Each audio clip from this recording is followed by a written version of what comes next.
ਆਫਤਾਂ ਚੋਂ ਇੱਕ ਯਕੀਨ ਜਾਂ ਭਾਈ ਜੀ ਚਲਾਵਣਾ ਨੇ ਇਹ ਮਰੀਮ ਨਵਾਜ਼ ਇਹ ਨਵਾਜ਼ ਸ਼ਰੀਫ ਦਾ ਜਿਹੜਾ ਜੁੱਗਾ ਨੇ ਇਹ ਵੀ ਮੀਆਂ ਆਫਤ ਨੇ ਉਸ਼ਰ ਦਿੱਤਾ ਕਰੋ ਅੱਲਾਹ ਪਾਕ ਦੀ ਜ਼ਾਤ ਯਕੀਨ ਜਾਣੋ ਇਹਨਾਂ ਨੂੰ ਆਪਣੇ ਮਗਰੂ ਲਾ ਸਾਰੇ ਜ਼ਿਮੀਂਦਾਰ ਨੂੰ ਸਾਨੂੰ ਉਸ਼ਰ ਕਰਨਾ ਚਾਹੀਦਾ ਹੈ। ਮੈਂ ਤੁਹਾਨੂੰ ਜੈਨਵਨ ਜਿਹੜੀ ਭਾਈਜਨ ਗੱਲ ਕਰਦਾ ਵੱਡੀ ਗੱਲ ਹੈ ਅੱਲਾਹ ਦੇ ਨਾਂ ਤੇ ਅਸੀਂ ਸ਼ੈ ਨਹੀਂ ਦਿੰਦੇ ਅੱਲਾਹ ਪਾਕ ਆ ਹੁਣ ਸਾਰੇ ਬੰਦੇ ਸਹੀ ਬੈਠੇ ਤੇ ਉਸ ਟਾਈਮ ਜਦੋਂ ਰੇਟ ਹੋਵੇ ਆਲਮਾਂ ਨੂੰ ਤੇ ਆਪਾਂ ਕਿਸੇ ਨੂੰ ਥੋੜਾ ਨਹੀਂ ਦਿੰਨੇ ਆ ਤੇ ਆਪਾਂ ਜਨਾਬ ਕਿਸੇ ਆਦੇ ਗੁਆਂਢੀ ਨਹੀਂ ਵੇਚਦੇ ਜਿਹੜੇ ਮੁਲਕ ਦੀ ਤਿਜਾਰਤ ਨਹੀਂ ਉਹ ਮੁਲਕ ਕੀ ਤਰੱਕੀ ਕਰੇਗਾ ਇਹ ਤਾਂ ਦੱਸੋ ਜੀ ਕਿਸ ਜਿਹੜੇ ਮੁਲਕ ਦੀ ਤਿਜਾਰਤ ਨਹੀਂ ਉਹ ਕੀ ਤਰੱਕੀ ਕਰੇਗਾ। ਹਾਂਜੀ ਆਇਆ ਜੀ ਮਾਲਕ ਮੀਆਂ ਹਮਾਯੂ ਨਵਾਜ਼ ਵੱਟੂ ਸਾਹਿਬ ਇਹ ਮਾਸ਼ਾਅੱਲਾ ਉਹਨਾਂ ਐਸੇ ਫਾਰਮੂਲੇ ਯੂਜ਼ ਕੀਤੇ ਨੇ ਤੁਸੀਂ ਆਲੂ ਚੈੱਕ ਕਰੋ ਕਿਲੋ ਦੇ ਆਲੂ ਹਨ ਭਾਈ ਜਾਨ ਕੀ ਹਾਲ ਚਾਲ ਹੈ ਅੱਲਾਹ ਦਾ ਇਹਸਾਨ ਤੁਸੀਂ ਸੁਣਾਓ ਜੀ। ਬਿਲਕੁਲ ਠੀਕ ਜੀ अच्छा माशाल्लाह आलू की तादाद वेख के दिल खुश हो गया शहद भी वेख के खुश हो गया है सही जी ते उन्ना ही रेट दा सुनते दिल गमगीन हो जाता है ये तो सारा नु पता है भाई जी मन ते एक ही फार्मूला यूज कीता ने माशाल्लाह किलो दे अपने आलू ते माशाल्लाह कोटे ते वेखिए ते आलू ही आलू नजर आ रहे हैं बस ये भाई जन ना बी जेड़ा ना असल ते फसल जेड़ी भी है ना बी ते मुनसर है हां जी ते बी ये जेड़ा बिल्कुल समझो पहला दूजा साल है समझो ए बी क्रेटां च ही है जे चली जांदा अच्छा ते बी माशाल्लाह बहुत अच्छा ते बाकी जेड़ी खुराक है ना भाई जी वो नॉर्मल ही है जिवें बाकी रूटीन वाइज आप 3 बोरी डीएपी इस्तेमाल करने यूरिया इस्तेमाल करने वो चीज़ां ने पोटाश भी वैसे लाई है अच्छा हाँ जी ਇਹ ਕੀ ਸਮਝਦੇ ਨੇ ਵੀ ਇਹਦੀ ਤਾਦਾਦ ਅੱਜ ਵੇਖਦੇ ਕੀ ਅੰਦਾਜ਼ਾ ਹੁੰਦਾ ਕਿੰਨੀ ਕੋਈ ਐਵਰੇਜ ਆ ਜਾਸੀ ਬੋਰੀਆਂ ਦੀ ਇਹ ਅੱਲਾ ਮੇਰੇ ਨੂੰ ਚਾਹੇ ਮੇਰਾ ਜਿਹੜਾ ਅੰਦਾਜ਼ਾ ਹੈ ਨਾ ਬਾਈ ਜੀ ਇਹ ਬਰਾਈ ਹੁੰਦੀ ਪਈ ਐਕਸਪੋਰਟਰ ਲੈਂਦਾ ਪਿਆ ਤੇ ਉਹ ਭਰਦਾ ਪਿਆ ਅੱਛਾ ਤੇ ਉਹਨਾਂ ਦੀ ਬਰਾਈ ਹੁਣ ਤੁਸੀਂ ਚੈੱਕ ਕਰ ਲਈ ਵੀ ਆ ਵੇਖੋ ਨਾ ਉਹ ਆਦੀ ਮਰਜ਼ੀ ਨਾਲ ਹੀ ਭਰਦੇ ਪਏ ਨੇ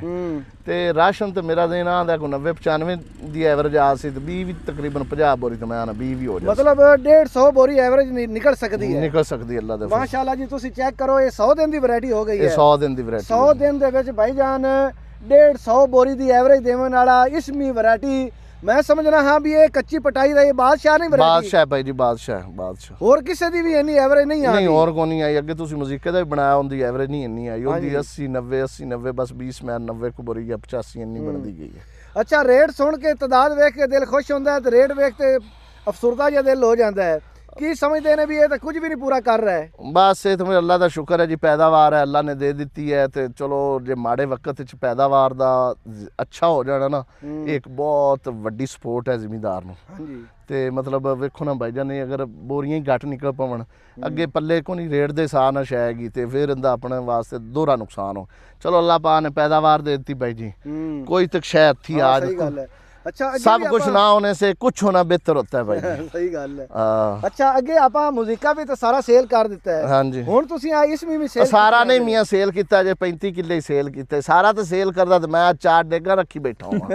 हां सारा सेल नहीं होंदा पिया सारा नहीं सेल होया लाला ते अगर दड़ा दी की सूरत हाल है दड़ा बस दड़ा लावण दा ज़हन भी है ते कोनी भी है भाई साहब इन्हां नु जिन्नी जल्दी हो सके ना बस जो लगी जावे दित्ती जाओ अल्लाह ने याद करते बस ਤੁਹਾਡਾ ਜਿਹੜਾ ਤਜਰਬਾ ਹੈ ਤੁਸੀਂ ਕੀ ਸਮਝਦੇ ਨੇ ਅੱਗੇ ਵੀ ਤੁਹਾਡੇ ਕੋਲੇ ਸਵਾਲ ਪਿੱਛੇ ਪੁੱਛਿਆ ਹੁਣ ਫਿਰ ਪੁੱਛਦੇ ਪਏ ਆ ਹਾਂਜੀ ਆਉਣ ਵਾਲੇ ਦਿਨਾਂ ਵਿੱਚ ਆਲੂ ਦਾ ਮੁਸਤਕਬਲ ਕੀ ਵੇਖ ਰਹੇ ਨੇ ਬਾਰਡਰ ਨਾਲ ਹੀ ਮੁਨਸਰ ਹੈ ਹਰ ਚੀਜ਼ ਦੀ ਜਿਹੜਾ ਬਾਰਡਰ ਤੋਂ ਬਗੈਰ ਦਾ ਕੋਈ ਫਿਊਚਰ ਨਹੀਂ ਹੈ ਬਾਰਡਰ ਅੱਜ ਖੁੱਲ ਜਾਵੇ ਮਾਰਕੀਟ ਬਿਹਤਰ ਹੋ ਜਾਸੀ ਅੱਲਾ ਕੀਤੀ ਫਿਰ ਨਹੀਂ ਕੁਛ ਉਤਲੇ ਮਹੀਨੇ ਦੇ ਵਿੱਚ ਵੈਸੇ ਵੀ ਕੋਈ 150 200 ਦੀ ਬਿਹਤਰੀ ਆ ਸਕਦੀ ਸਟੋਰ ਵਾਲਾ ਵੀ ਲੈਸੀ ਕੋਈ ਲਦਾਨ ਆਇਆ ਲੈਸਣ ਕੋ ਕਿਤੇ ਇਹਦੇ ਕੋ ਰਾਵਾਂ ਬਣ ਜਾ ਕੋਈ ਬਾਰਡਰ ਵੀ ਅੱਲਾ ਕਰੇ ਦੁਆ ਕਰਨ ਜ਼ਿਮੀਦਾਰ ਮੀਆਂ ਤੇ ਦੁਆ ਕਰਕੇ ਤੇ ਅੱਲਾਹ ਪਾਕ ਅੱਛਾ ਜਿਹੜਾ ਈਰਾਨ ਦੇ ਰਾਹ ਸੇ ਮਾਲ ਐਕਸਪੋਰਟ ਹੋ ਰਿਹਾ ਹੈ ਇਹਦੇ ਵਿੱਚ ਕੀ ਸਮਝਦੇ ਨੇ ਵੀ ਕਿੰਨਾ ਕੋਈ ਇਹਨੂੰ ਮਾਲ ਜਾ ਸਕਦਾ ਹੈ ਇਹ ਜੀ ਭਾਈਜਾਨ ਨੇ ਜਿਹੜੇ ਲੋਡ ਕਰਦੇ ਨੇ ਪਤਾ ਤਾਂ ਹੈ ਜੀ ਉਹਨਾਂ ਨੂੰ ਆਪਾਂ ਨੂੰ ਤੇ ਇਸ ਚੀਜ਼ ਦਾ ਪਤਾ ਹੀ ਨਹੀਂ ਹੈਗਾ ਜਿਹੜੀ ਖਰੀ ਗੱਲ ਹੈ ਵੈਸੇ ਉਹ ਜਿਹੜੇ ਇਹਨਾਂ ਦੇ ਆ ਲਗੇ ਫਿਰਦੇ ਹੁੰਦੇ ਨੇ ਬੰਦੇ ਨੁਮਾਇੰਦੇ ਜਾਂ ਸਿਲੈਕਟਰ ਉਹ ਹੀ ਆਪਾਂ ਨੂੰ ਦੱਸਦੇ ਨੇ ਗੱਲਾਂ ਤੇ ਆਪਾਂ ਉਹਦੇ ਤੇ ਗੱਲ ਕਰ ਦਿੰਦੇ ਆ ਵੀ ਉਹ ਜੀ ਇਸ ਤਰੀਕੇ ਤੇ ਇਸ ਤਰੀਕੇ ਬਸ ਇਹ ਹੀ ਕਹਿੰਦੇ ਹੈਗੇ ਨੇ ਜੀ ਸਾਡੇ ਕੋਲ ਵੀ ਅੱਗੇ ਕਿਸੇ ਬੰਦੇ ਨੇ ਲਿਆ ਅਸੀਂ ਉਹਨੂੰ ਦਿੱਤਾ ਬਸ ਇਹ ਚੀਜ਼ਾਂ ਨੇ मतलब आवन वाले महीने विच या आवन वाले दिनों विच जिसले पक्की पटाई होनी है हां जी कोई 100 200 विच बेहतरी आ सकदी अगर बार्डर नहीं खुलदा आ सकदी फिर भी ओदे विच ना कोई स्टोरिया पै पुजासी कोई ओने भी आखिर जाहिर है जी ਆਪਾਂ ਜ਼ਿਮੀਂਦਾਰਾਂ ਤੇ ਆਪਾਂ ਗੱਡੂ ਨੂੰ ਨਹੀਂ ਛੱਡਣਾ ਖਰੀਦਣ ਆਏ ਬੰਦੇ ਨੇ ਮਰਦਾਰੀ ਉਹਨੇ ਖਰੀਦੂ ਨਹੀਂ ਛੱਡਣਾ ਸਟੋਰੀਏ ਨੇ ਸਟੋਰ ਨਹੀਂ ਛੱਡਣਾ ਉਹਨੇ ਨੁਕਸਾਨ ਵੀ ਹੁੰਦਾ ਕਿ ਉਹਨੇ ਆਣਾ ਬਈ ਆਂਦੀ ਵਾਰੀ ਜਿਹੜਾ ਅੱਲਾ ਕਰਸੀ ਕੋ ਰੋਜ਼ੀ ਅੱਲਾ ਦੇ ਦੇਸੀ ਚਲੋ ਅੱਲਾ ਕਰਸੀ ਜੀ ਯਾਰ ਅੱਲਾ ਪਾਕ ਸਾਰਿਆਂ ਨੂੰ ਆਲੂਆਂ ਵਿੱਚ ਰੋਜ਼ੀ ਦੇਵੇ ਬਿਲਕੁਲ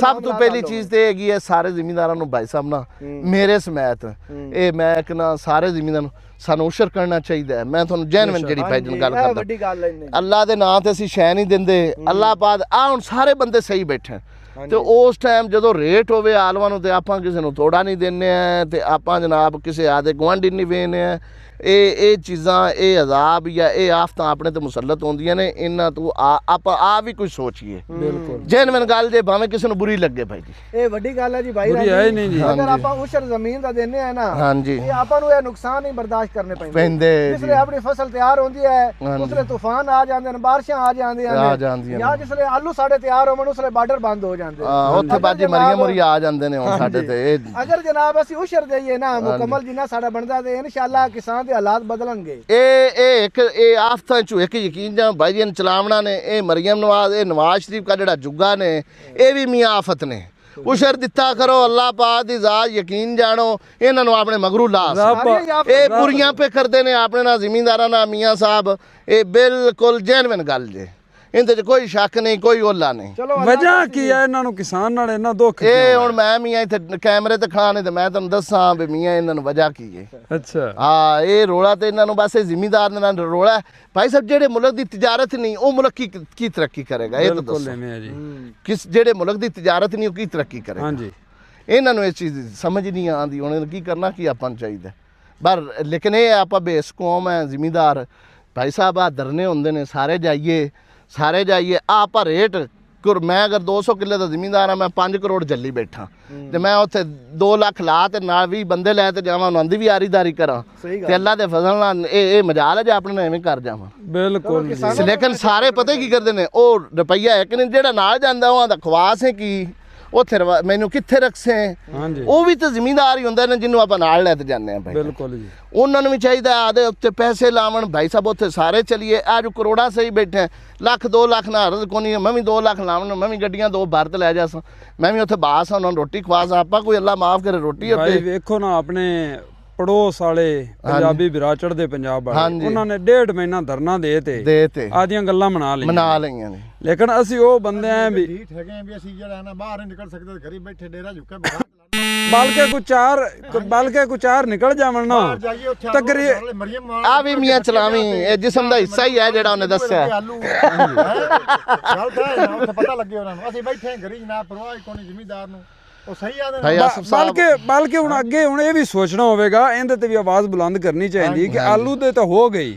ਹੁਣ ਜਨਾਬ ਮੱਕੀ ਦਾ ਬੀਜ 25000 ਦਾ ਥੈਲਾ ਹੋ ਗਿਆ 30000 ਦਾ ਹੋਵੇ 25000 ਹੁਣ ਅਸੀਂ ਖਰੀਦਣ ਦੀ ਵਾਰੀ ਨਹੀਂ ਬੋਲਣਾ ਨਹੀਂ ਜੀ ਚੁੱਪ ਕਰਕੇ ਜਾਣੇ ਉਹ ਦਿਨ ਤੇਰਨਾ ਮੀਆਂ ਸੈਟੋ ਆਪਾਂ ਨੂੰ ਨਾ ਲੈਦਾ ਬਲੈਕ ਮਾਰ ਮੀਆਂ ਤੈਨੂੰ ਕੋ 400 ਛੱਡ ਦੇਸਾ ਇਹ ਐਵੇਂ ਕਰ ਦੇਗੇ ਮੈਂ ਗਿਆ ਚਲਾ ਤੁਸੀਂ ਗਏ ਚਲੇ ਨੇ ਬਸ ਉਹ ਆਪਣੇ ਨਾਲ ਐਵੇਂ ਵੱਖਰਾ ਕਰਤੇ ਵੇਚੀ ਜਾਂਦੇ ਬਿਲਕੁਲ ਕਿਸਾਨ ਆਦੀ ਆਵਾਜ਼ ਬੁਲੰਦ ਨਹੀਂ ਕਰਦਾ ਤਾਂ ਕਿਸਾਨ ਸਭ ਤੋਂ ਇਹ ਤੁਸੀਂ ਦੱਸੋ ਇਸ ਮੁਲਕ ਦਾ 70% ਰੋਜ਼ਗਾਰ ਜ਼ਰਾਅਤ ਨਾਲ ਵਬਸਤਾ 70% ਲੋਕ ਜ਼ਿਮੀਂਦਾਰ ਨਾਲ ਔਰ ਇਹ 70% ਤਬਕਾ ਜਿਹੜਾ ਹੈ ਭਾਈ ਸਾਹਿਬ ਇਹ ਸੁਸਤਰਫੀ ਦਾ ਸ਼ਿਕਾਰ ਹੈ ਆਦੀ ਆਵਾਜ਼ ਨਹੀਂ ਬੁਲੰਦ ਕਰਦਾ ਕਿਸੇ ਬੰਦੇ ਦੇ ਅੱਗੇ ਗੱਲ ਨਹੀਂ ਕਰਦਾ ਔਰ ਅਗਰ ਇਹ ਪੰਜਾਬ ਦੀ ਅਸੈਂਬਲੀ ਦੇ ਅੰਦਰ ਜਿਹੜੇ ਬੈਠੇ ਲੋਕ ਨੇ ਇਹ ਵੀ ਜ਼ਿਮੀਂਦਾਰ ਨੇ ਲੇਕਿਨ ਇਹ ਏਡੇ ਵੱਡੇ ਬੰਦੇ ਨੇ ਇਹ ਲੋਕ ਉੱਥੇ ਤੁਹਾਡੀ ਗੱਲ ਨਹੀਂ ਕਰਨਗੇ ਇਹ ਆਖਣਗੇ ਨਾਲ ਦੇ ਸਾਰੇ ਗਰੀਬ ਹੋ ਜਾਵਣ ਅਸੀਂ ਬਸ ਇਥੋਂ ਬਜਟ ਲਿਆ ਤਾਂ ਆਦਾ ਮੌਜਾਂ ਉਡਾਈਆਂ ਤੇ ਸਾਰੇ ਜਿਹੜੇ ਨੇ ਗਰੀਬ ਹੋ ਜਾਵਣ ਇਹਨਾਂ ਦੀ ਪਾਲਿਸੀ ਇਹ ਹੁੰਦੀ ਜੇ ਯਕੀਨ ਜਾਣੋ ਵੱਡੇ ਮੋਠ ਲਵੋ ਤੁਸੀਂ ਨਾਲੀ ਦੇ ਸਿਰ ਤੇ ਪੋਰੇ ਦੇ ਸਿਰ ਤੇ ਤੁਸੀਂ ਜਨਾਬ ਵੋਟ ਦੇਵੋ ਪਰਚਾ ਕਰਾ ਲਿਆ ਔਰ ਤੁਸੀਂ ਅਗਰ ਇਹ ਮੁਲਕ ਖੁਸ਼ਹਾਲ ਹੋ ਜਾਵੇਗਾ ਭਾਈ ਜੀ ਆਪਾਂ ਇਹਨਾਂ ਨੂੰ ਕੀ ਲੈਣ ਜਾਣਾ ਸਹੀ ਗੱਲ ਹੈ ਤੁਹਾਡੇ ਬੱਚੇ ਪੜਨਗੇ ਉਹ ਖੁਦ ਜਾਣਨਗੇ ਵੀ ਸਾਡਾ ਕੀ ਮਸਾਇਲ ਨੇ ਉਹਨਾਂ ਨੂੰ ਹੱਲ ਕਰਨਗੇ ਇਹ ਆਂਦੇ ਨੇ ਲੋਕ ਗਰੀਬ ਹੋਵਾਂ ਕਿਸੇ ਬੰਦੇ ਨੇ ਨਾ ਭਾਈ ਸਾਹਿਬ ਐਂਡ ਤੇ ਗੱਲ ਇਹ ਜੇ ਨੂਨ ਲੀਗ ਦਾ ਇਲੈਕਸ਼ਨ ਸੀ ਉੱਥੇ ਜਨਾਬ ਰਾਤ ਨੂੰ ਮੀਟਿੰਗਾਂ ਇਹਨਾਂ ਕੀਤੀਆਂ ਉਹਨਾਂ ਦੱਸਿਆ ਜੀ ਆਪਾਂ ਜਿੱਤ ਜਾਸਾਂ ਉਹਨਾਂ ਕਾ ਤੁਹਾਡੇ ਕੋਲ ਕੀ ਦਲੀਲ ਹੈ ਉਹਨਾਂ ਕਾ ਪਾਕਿਸਤਾਨ ਦੀ ਸ਼ਰ੍ਹਾ ਖਾਨਗੀ ਜਿਹੜੀ ਇਹ 38% ਹੈਗੀ ਉਦੋਂ 38% ਸੀ ਉਹਨਾਂ ਕਾ 38% ਹੈ ਤੇ ਜਨਾਬ 62% ਜਿਹੜੇ ਲੋਕ ਨੇ ਉਹ ਤਾਂ ਹੈਗੇ ਨੇ ਅਨਪੜ੍ਹ ਉਹਨਾਂ ਵੋਟ ਆਪਾਂ ਨੂੰ ਦੇਣੇ ਨੇ ਕਿਧਰੇ ਲਾਮੇ ਉਹਨਾਂ ਕੋਲ ਦੇਣੇ ਹੈਗੇ ਨੇ ਇਹ ਗੱਲ ਉਹਨਾਂ ਉਸ ਵਕਤ ਕੀਤੀ ਸੀ ਇਹ ਆਪਣੇ ਮੂੰਹ ਤੇ ਥੱਪੜ ਮਾਰਾ ਸੀ ਲੇਕਿਨ ਆਪਾਂ ਇਸ ਚੀਜ਼ ਨੂੰ ਅਜੇ ਵੀ ਨਹੀਂ ਸੋਚਦੇ ਪਏ ਲੰਮਾ ਫਿਕਰੀਆ ਹੈ ਲੰਮਾ ਫਿਕਰੀਆ ਭਾਈ ਜੀ ਸਾਰਿਆਂ ਨੂੰ ਸੋਚਣਾ ਚਾਹੀਦਾ ਗੱਲ ਅਸਲ ਇਹ ਹੈਗੀ ਹਾਂਜੀ